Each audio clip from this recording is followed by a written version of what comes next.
Nokia, the most trusted phone brand, is back with a bang. If you're looking for a mind-blowing 5G smartphone in the mid-budget range, Nokia has just dropped an absolute beast for you. This powerhouse comes with a 200-megapixel DSLR camera and monster Snapdragon 8 Elite chipset, all of this at an unbelievable price. Yes, you heard it right, we're talking about the all-new Nokia Atlas Pro 5G.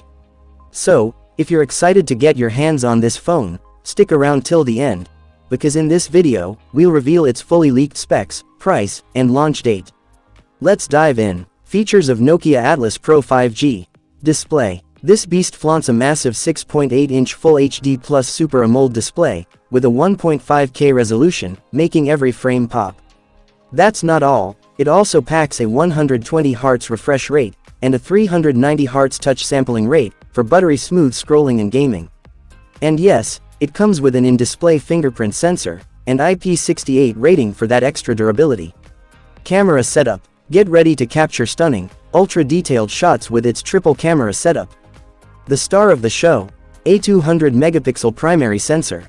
Plus, it's backed by a 32-megapixel ultra-wide lens, and a 5-megapixel depth sensor.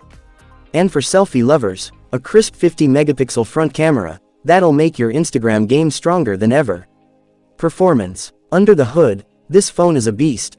Powered by Qualcomm's Snapdragon 8 Elite chipset.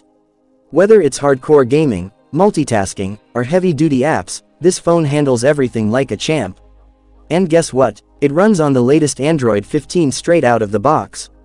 Battery capacity. No more battery anxiety. The Nokia Atlas Pro packs a massive 7000 mAh battery, with 100-watt fast charging support, with USB Type-C port.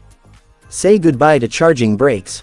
Price and launch date. Now, the million-dollar question, how much does it cost? Well, the expected price is around €800, which is a steal for these specs. As for the launch date, there's no official confirmation yet, but rumors suggest it might drop by the end of this year.